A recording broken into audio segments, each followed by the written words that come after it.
America અને Iran વચ્ચેના seize ફાયરમાં પાકિસ્તાનની ભૂમિકા શું ખરેખર મોટી હતી? શું તે સાચે જ યુદ્ધ રોકવામાં મુખ્ય ભૂમિકા ભજવી શક્યું કે પછી તે માત્ર સંદેશા વ્યવહારનું માધ્યમ હતું? શું ફક્ત એકલું પાકિસ્તાન જ વૈશ્વિક ખેલાડી રહ્યું કે પછી કોઈ બીજા દેશનું દબાણ પણ હતું? ડોનાલ્ડ ટ્રમ્પે માત્ર 13 કલાકમાં જ પોતાનું વલણ કેમ બદલ્યું? શું આના પાછળ કોઈ છુપાયેલું દબાણ હતું? આ યુદ્ધ વિરામમાં શું ચીનની ભૂમિકા હતી? તો ચાલો આ મહત્વના વિષય પર આપણે વિગતવાર જાણકારી મેળવીએ. નમસ્કાર દર્શક મિત્રો, ગેલું સતાશીમાં આપનું સ્વાગત છે. તો દર્શક મિત્રો, વિશ્વના રાજકારણમાં કેટલીક ક્ષણો એવી પણ હોય છે કે જે માત્ર સમાચાર નથી રહેતા, પરંતુ ઇતિહાસમાં એક ટર્નિંગ પોઈન્ટ બની જાય છે. અને આની જે ક્ષણ ત્યારે આવી જ્યારે દુનિયાની બે મોટી શક્તિઓ અમેરિકા અને ઈરાન સીધી ટકરાવની નજીક આવી ગયા હતા. પરિસ્થિતિ એટલી બધી ગંભીર બની ગઈ હતી કે માત્ર એક નિર્ણય આખા મધ્ય પૂર્વને જ નહીં પરંતુ સમગ્ર વિશ્વને યુદ્ધના અગ્નિમાં ધકેલી શકે તેમ હતું. અને આ જ સમયે એક એવું દેશ કે જેને લાંબા સમયથી વૈશ્વિક સ્તરે શંકાની નજરે જોવામાં આવતો હતો, પરંતુ આ બધામાં એ જ દેશ અચાનક મધ્યસ્થી બનીને આગળ આવ્યું, પાકિસ્તાન. આ વાત શક્તિની નહીં પરંતુ કૂટનીતિની છે. આ વાત છે એ દેશની કે જે વર્ષો સુધી આતંકવાદના આરોપો અને આંતરરાષ્ટ્રીય એકલતાની સાથે સંઘર્ષ કરી રહ્યો હતો, પરંતુ એક જ ઘટના દ્વારા તેણે પોતાની છબીમાં મોટો ફેરફાર લાવ્યો. આજે આપણે એક એવી ઘટના વિશે વાત કરવા જઈ રહ્યા છીએ કે જેને સમગ્ર વિશ્વને ચોંકાવી દીધું છે અને દક્ષિણ એશિયાના રાજકારણમાં પાકિસ્તાનનો જે દબદબો વર્ષોથી ઓછો થઈ રહ્યો હતો તેને અચાનક જ નવી ઊંચાઈ પર લાવી દીધો છે. કલ્પના કરો કે એક તરફ વિશ્વની સૌથી મોટી મહાસત્તા કહેવાતી અમેરિકા છે, જેના રાષ્ટ્રપતિ ડોનાલ્ડ ટ્રમ્પ અત્યંત આક્રમક મૂડમાં છે, અને બીજી તરફ ઈરાન જેવું જિદ્દી રાષ્ટ્ર છે કે જે ઝૂકવા માટે તૈયાર નથી. યુદ્ધના વાદળો એટલા બધા ઘેરા બની ગયા હતા કે ગમે ત્યારે પરમાણુ હથિયારોનો ઉપયોગ થઈ શકે તેવી સ્થિતિ થઈ ગઈ હતી. ટ્રમ્પે તો ત્યાં સુધી કહી દીધું કે 13 કલાકમાં એક આખી સંસ્કૃતિ નાશ પામશે. પરંતુ આ ભયાનક વિનાશના આરે ઊભી થયેલી દુનિયાને બચાવવા માટે પાકિસ્તાન જેવું રાષ્ટ્ર મધ્યસ્થી તરીકે બહાર આવશે અને સફળતા મેળવશે તેવી કોઈએ કલ્પના પણ કરી ન હતી. આ કોઈ સામાન્ય યુદ્ધ વિરામ નથી, પરંતુ પાકિસ્તાનના વડાપ્રધાન શહબાઝ શરીફ અને ફિલ્ડ માર્શલ આસિમ મુનીરની કૂટનીતિક ચતુરાઈનો એક એવો વિજય છે કે જેને પાકિસ્તાનને હવે આંતરરાષ્ટ્રીય મંચ પર ફરી એકવાર પાવર પ્લેયર સાબિત કરી નાખ્યું છે. આ ઘટનાની શરૂઆત ત્યારે થઈ હતી જ્યારે મધ્ય પૂર્વ એશિયામાં તણાવ તેની ચરમસીમાએ પહોંચી ગયો હતો. ઈરાન પર અમેરિકા અને ઇઝરાયલના હુમલાઓ ભારે તબાહી મચાવી રહ્યા હતા, સેંકડો લોકોના જીવ ગયા હતા અને વિશ્વભરમાં ઉર્જા સંકટ ઊભું થયું હતું. ડોનાલ્ડ ટ્રમ્પ તેમની જૂની શૈલીમાં ઈરાનને નેસ્તનાબૂદ કરવાની ધમકી આપી રહ્યા હતા. એટલું જ નહીં, એવા પણ અહેવાલો સામે આવ્યા હતા કે ડોનાલ્ડ ટ્રમ્પ સતત ઈરાનને કડક ચેતવણી આપી રહ્યા હતા. તેમના નિવેદનોમાં કડકાઈ હતી. તેઓએ જાહેરમાં કહી દીધું કે જો ઈરાન ઝૂકશે નહીં તો પછી એક સંસ્કૃતિ નાશ પામશે. અને આ શબ્દો માત્ર રાજકીય નિવેદન ન હતા, પરંતુ એ એક એવા સંકેત હતા કે યુદ્ધ હવે દૂર નથી. તો બીજી તરફ ઈરાન પણ પોતાના વલણ પર અડગ રહ્યું હતું, કોઈ પણ દબાણની સામે ઝૂકવા માટે તૈયાર ન હતું. મધ્ય પૂર્વમાં તણાવ ઝડપથી વધી રહ્યો હતો. ઇઝરાયલ અને અમેરિકાના હુમલાઓના કારણે ઈરાનમાં ભારે નુકસાન થયું હતું, સેંકડો લોકોના જીવ ગયા હતા અને વિશ્વમાં તેલના પુરવઠા ઉપર પણ અસર પડતા ઉર્જા સંકટ ઊભું થવાનું જોખમ વધ્યું હતું. આવી પરિસ્થિતિમાં દુનિયા રાહ જોઈ રહી હતી કે હવે આગળ શું થશે. ત્યારે અચાનક એક ટર્ન આવ્યો. પડદા પાછળ કંઈક અલગ જ રંધાઈ રહ્યું હતું.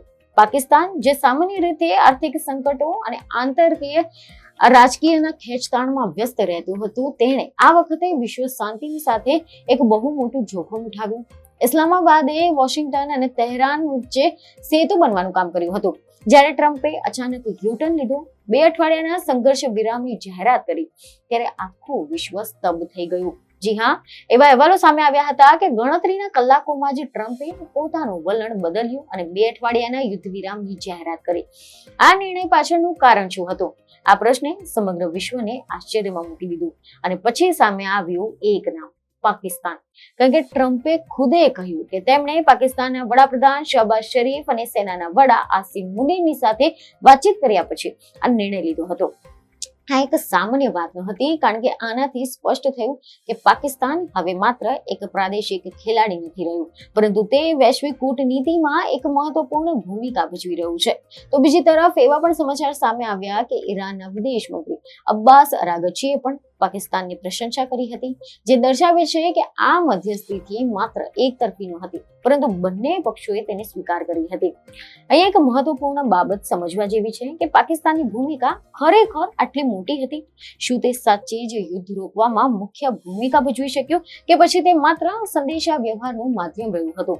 તો આ અંગે કેટલાક નિષ્ણાતો જેમ કે માઇકલ કુગેલમેન અને સદાનંદ ધુમે જેવા આંતરરાષ્ટ્રીય નિષ્ણાતો પણ આ વાતને માને છે કે આના માટે પાકિસ્તાન માટે એક મોટો કૂટનીતિક વિજય છે.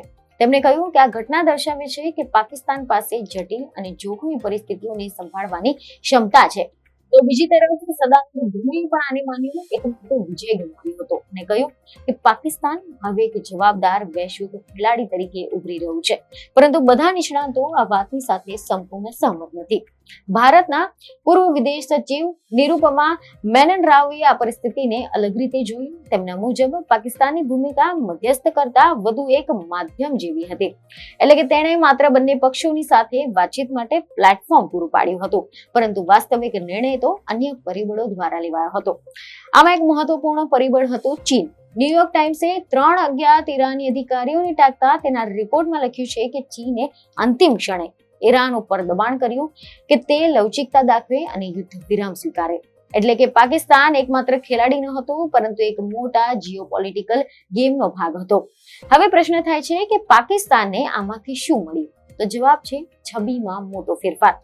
વર્ષો સુધી પાકિસ્તાનને આતંકવાદની સાથે જોડીને જોવામાં આવતું હતું. ઓસામા બિન લાદેન જેવી વ્યક્તિઓને આશ્રય આપવાના આરોપે તેની છબીને નુકસાન પહોંચાડ્યું હતું, પરંતુ આ ઘટનાએ તેને એક શાંતિ સ્થાપક દેશ તરીકે રજૂ કર્યું છે.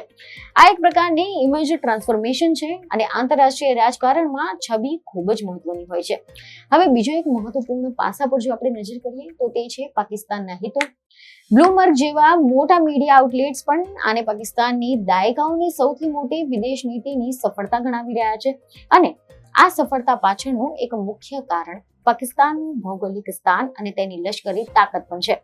કારણ કે પાકિસ્તાન ઈરાનની સાથે 900 કિલોમીટરથી પણ વધુ સરહદની વચ્ચે છે અને તેની અંદર 20% શિયા વસ્તી વસે છે. એટલે કે ઈરાન સાથેનું યુદ્ધ તેની અંદરની સ્થિરતા માટે ખતરો બની શકે છે.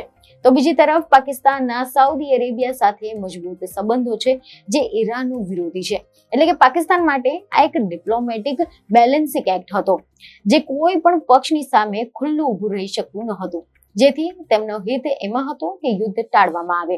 આનાથી સ્પષ્ટ થાય છે કે પાકિસ્તાનની મધ્યસ્થી એ માત્ર વૈશ્વિક શાંતિ માટે ન હતી, પરંતુ પોતાના હિતો માટે પણ તેને જોડાયેલા હતા.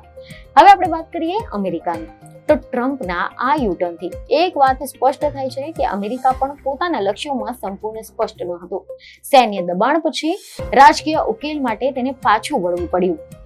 આ દર્શાવે છે કે આધુનિક યુદ્ધોમાં માત્ર શક્તિ પૂરતી નથી રહેતી, કૂટનીતિ પણ એટલી જ જરૂરી છે. ઈરાન માટે પણ આ એક વ્યૂહાત્મક જીત છે. તેને દબાણ વચ્ચેના પોતાના મુખ્ય વલણની સાથે સમાધાન નહીં કર્યું અને યુદ્ધ વિરામને વધુ મોટા કરાર તરફ વાળવાનો પ્રયાસ કર્યો હતો. અને આખરે આ સમગ્ર ઘટના શું બતાવે છે? શું આ ખરેખર પાકિસ્તાનનો મોટો વિજય છે, તો પછી તે માત્ર એક તાત્કાલિક સફળતા છે? સત્ય કદાચ આ બંનેની વચ્ચે ક્યાંક રહેલું હશે. પાકિસ્તાને ચોક્કસપણે એક મહત્વપૂર્ણ ભૂમિકા ભજવી છે. તેને પોતાની આંતરરાષ્ટ્રીય છબી સુધારવામાં સફળતા મળી લીધી છે, પરંતુ તે એકમાત્ર કારણ નથી. આના કારણે યુદ્ધ વિરામ થયો અને આ એક સંયુક્ત પ્રયાસ હતો કે જેમાં ઈરાન, અમેરિકા, ચીન અને અન્ય દેશો પણ હિસ્સો હતો.